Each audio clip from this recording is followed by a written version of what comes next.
Seja bem-vindo a esse primeiro módulo de escrita criativa, a essa introdução à escrita criativa.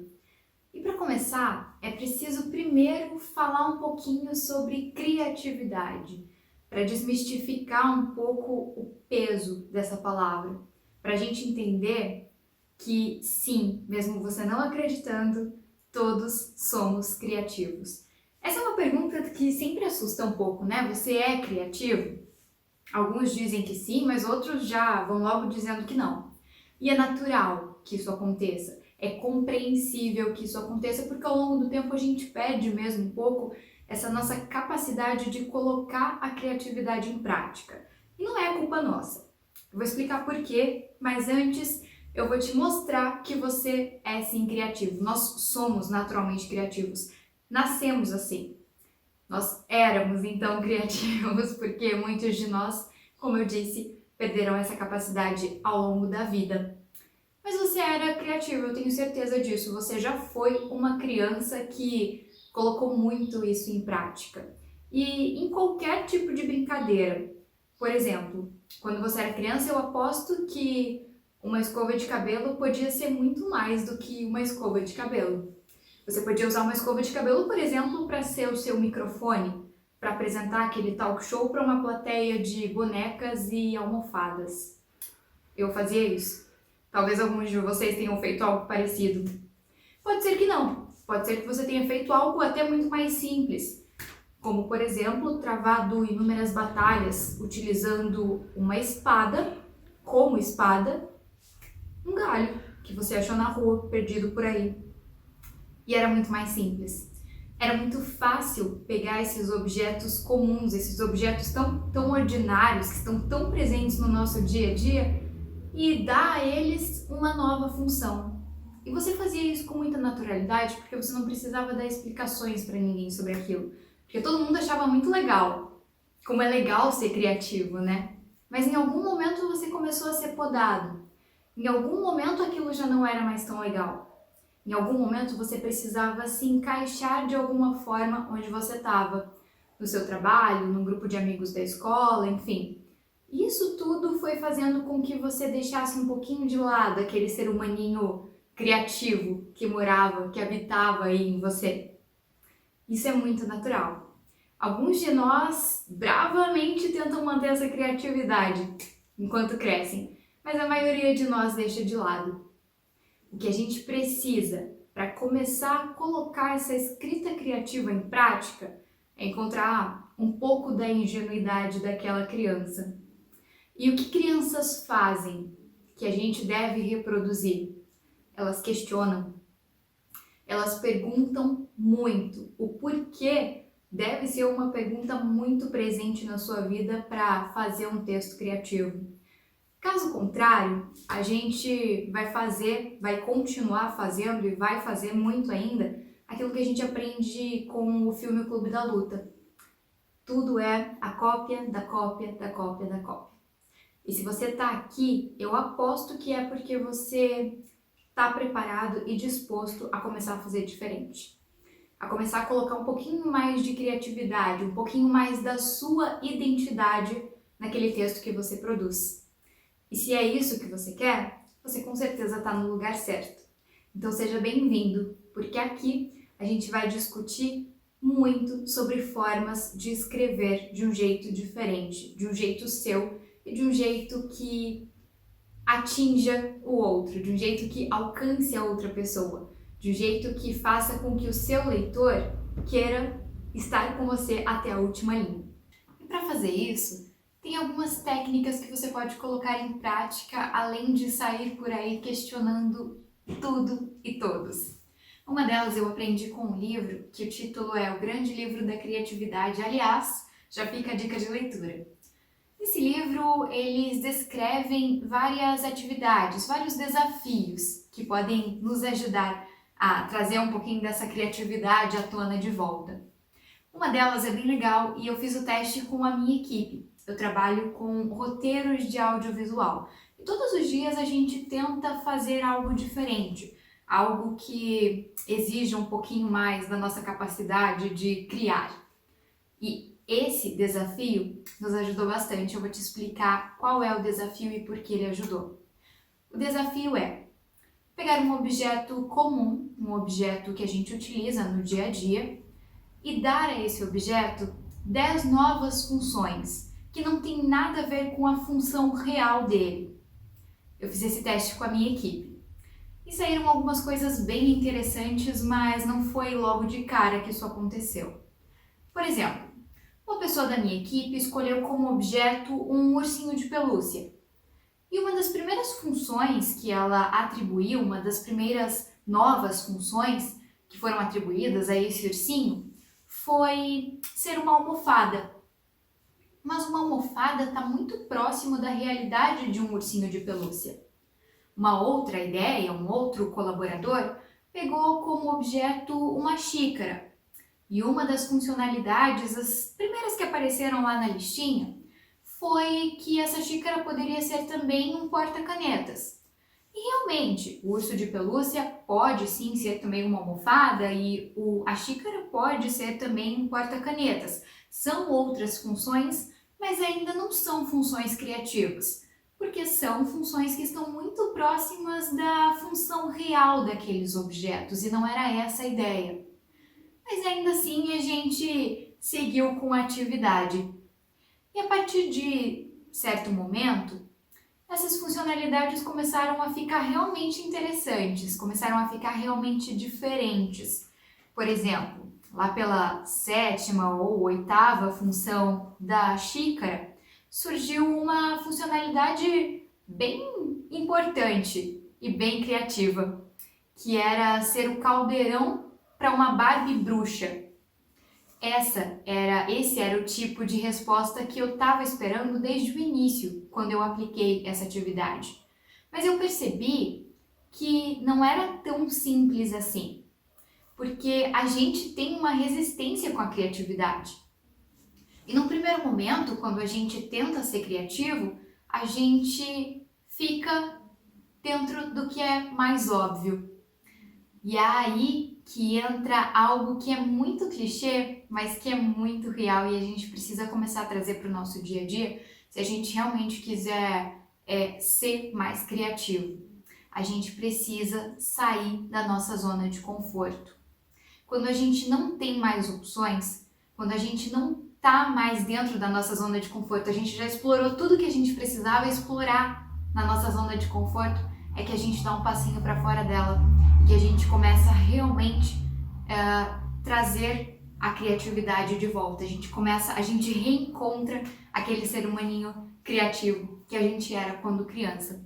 E é isso que eu preciso que vocês coloquem em prática, é isso que eu tento colocar em prática todos os dias para fazer os meus textos criativos. Se você parar para pensar comigo, isso que eu estou falando não é nenhum tipo de absurdo, porque as grandes invenções da humanidade, muitas delas, surgiram de períodos em que era preciso pensar muito fora da caixa, como por exemplo períodos de guerra. Depois da Segunda Guerra Mundial surgiram várias invenções que a gente utiliza até hoje, porque eram momentos de grande conflito, eram momentos de tensão, eram momentos de hostilidade e que exigiam criações, exigiam a criatividade para que pessoas sobrevivessem e para que pessoas conseguissem passar por aquele momento de uma forma ou da forma mais positiva possível. Eu vou dar um exemplo. Você sabe de onde surgiu o absorvente? A gente utiliza até hoje e o absorvente foi criado durante a Segunda Guerra Mundial para uma função que não tem nada a ver com a função que ele exerce hoje. Ele foi criado para ser um curativo para ferimentos grandes dos soldados americanos que estavam participando da guerra. E é esse tipo de solução criativa que a gente encontra nesses momentos em que a gente precisa, em que a gente é obrigado a sair da nossa zona de conforto. Então essa atividade é uma atividade que você pode começar a aplicar no seu dia a dia. Traz isso para o seu dia a dia. É muito legal, você vai conseguir pensar de uma forma completamente diferente, pode ser para qualquer atividade, para a atividade mais simples que você precisar desenvolver. Se você quiser algo mais criativo para isso, tente esgotar todas as suas possibilidades óbvias. É aí que a sua criatividade vai ser desafiada e ela vai entrar em cena. E agora que a gente já falou um pouquinho sobre criatividade e também já falou um pouquinho sobre como reencontrar, resgatar essa criatividade que talvez muitos de nós tenha deixado lá para trás há muito tempo, chegou a hora finalmente de falar sobre a escrita criativa.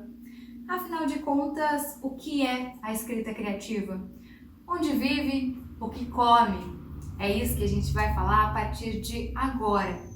E a escrita criativa, é importante que você saiba, ela está muito além da técnica. E não quer dizer que você não precisa ser técnico. Se você é jornalista, por exemplo, você tem a técnica jornalística. Isso é muito importante para desempenhar o seu trabalho. Se você escreve bulas de remédio, você também precisa de técnica e de uma forma para fazer isso, para desempenhar essa sua função. A escrita criativa, ela não está relacionada com isso, ela não é uma escrita jornalística e ela não é a escrita de alguém que escreve uma bula. Mas a escrita criativa pode ser, por exemplo, se você, jornalista, decidir escrever um texto jornalístico em formato de uma bula de remédio. É aí que nasce uma escrita criativa. A minha professora de escrita criativa, Julie Funk, ela costuma dizer que a escrita criativa, para você escrever um texto criativo, você precisa dominar a técnica. Quando você domina a técnica, você é capaz de subverter a técnica. E é da subversão que nasce esse texto criativo. E tem algumas pessoas, tem alguns escritores que já fizeram isso e que fazem isso com muita maestria. Eu vou mostrar dois livros para vocês, já ficam indicações de leitura também. Mas eu vou mostrar aqui dois autores que fizeram isso, que subverteram essa técnica com uma genialidade impressionante. E são dois livros de escrita criativa. Eu vou começar com esse aqui, ó. Julio Cortázar, O Jogo da Amarelinha. Esse livro aqui, ele tem 150 capítulos, um pouco mais de 150 capítulos. E o que você espera de um livro? Como é que você lê um livro? Você começa lendo um livro pelo capítulo 1 e você termina, no caso desse livro aqui, no capítulo 155. E essa é a leitura do livro. Essa é uma das possibilidades que esse cara aqui te dá com esse livro. O Julio Cortázar, quando ele escreveu esse livro aqui, ele deixou duas opções de leitura. Uma delas é essa, a tradicional. Mas a tradicional já é um pouquinho diferente, porque ele tem 155 capítulos e a leitura tradicional dele termina no capítulo 57. Você começa no capítulo 1 e termina no capítulo 57. Mas aí, ele te dá também uma segunda opção de leitura. Isso quer dizer que dentro de um livro, você tem dois livros, com duas histórias completamente diferentes, e elas passam pelos mesmos capítulos. A segunda opção de leitura que ele te dá, ela tá aqui, ó, nessa página, que é um tabuleiro de direção. Esse tabuleiro de direção te apresenta os capítulos do livro de uma forma bem desordenada, mas é assim que nasce uma segunda história, um segundo livro dentro de um mesmo livro. Eu vou te dar um exemplo, olha só, esse livro aqui, que Julio Cortázar apresenta como uma segunda opção, começa no capítulo 73. E aí depois ele vai para o capítulo 1, 2, 116, 3, 84, 4, 71, 5, 81, 74 e por aí vai. A cada fim de capítulo é preciso olhar novamente aqui nesse tabuleiro de direção para saber para onde ir, para saber para qual capítulo seguir. E aí, dessa forma, você consegue finalmente passar por todos os capítulos do livro. Esse livro aqui é só uma das obras do Julio Cortázar que tem algo completamente diferente. Ele usa e abusa da escrita criativa como ninguém. E é um cara que, para quem quer escrever de uma forma criativa, é preciso conhecer um pouquinho, é preciso ler um pouquinho dele, porque Ele é incrível, realmente é impressionante o que ele consegue fazer com a escrita. Esse livro aqui é uma das opções de alguém que conhece a técnica e subverte a técnica para apresentar algo completamente novo, algo original, algo muito diferente que faz com que a gente queira ficar com ele até o fim, até o último ponto final. Uma segunda opção, um segundo livro, é esse aqui, Jorge Perec. O nome desse livro aqui é O Sumiço. Esse livro, ele conta uma história, é um livro policial que fala sobre um sumiço. Só que esse sumiço, ele é um pouquinho diferente. Esse livro, originalmente, ele foi escrito em francês. E o livro inteiro foi escrito sem a letra E. Não existe a letra E no livro. Cada palavra foi pensada para não ter a letra E. Então, obviamente, né, foram usadas sempre palavras que não têm a letra E, mas cada palavra desse livro, cada passo desse livro foi pensado e foi criado para não ter a letra E. E o sumiço que esse livro trata é justamente sobre o sumiço da letra E. É um livro incrível também, é um livro ótimo, inclusive esse aqui foi uma indicação da minha professora de escrita criativa, que eu estou deixando essa indicação para vocês também, para vocês conhecerem e entenderem um pouquinho mais sobre essa escrita criativa, o que é ela e por que é preciso dominar a técnica para depois ter uma escrita que seja completamente diferente e que gere esse interesse no leitor. Então estão aqui 2 dicas bem legais e acho que dá para entender um pouco sobre esse processo a partir delas e a partir disso que a gente conversa também. Tá, mas e por que eu tô aqui falando sobre livros em vez de ensinar passo a passo para escrever de uma forma mais criativa? Porque a escrita criativa, ela começa com referências. É preciso ter referências. E para isso é preciso ler, é preciso conhecer autores, é preciso conhecer escritas diferentes, caminhos diferentes para uma escrita criativa. E é por isso que esse trabalho precisa começar, na verdade, com vocês. Vocês precisam conhecer as referências de vocês. E não é só referência de livro, não é só referência de escrita. É referência de tudo. As referências que te movem hoje, quais são elas? Desde livros, filmes, documentários, músicas, enfim, tudo aquilo que para você é uma referência. Pode ser de qualquer tipo de arte.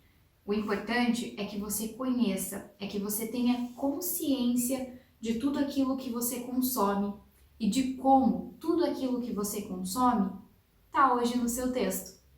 De como isso tudo tem sim influência sobre aquilo que você produz no seu trabalho ou na sua vida. E para isso, você precisa colocar tudo isso no papel. Você precisa ter essa consciência para, a partir disso, entender como é o seu processo criativo, como é a sua escrita, como a sua escrita nasce a partir de tudo aquilo que você conhece e de tudo aquilo que você consome. Então, para a gente continuar esse curso de escrita criativa, é preciso primeiro que você conheça tudo isso, que você saiba quais são as suas referências. É por isso que a gente termina esse primeiro módulo aqui e fica uma tarefa. Quais são as suas referências? Coloque tudo isso no papel. E aí, a partir da próxima aula, a gente vai entender como isso tudo tem influência no seu texto. Até lá!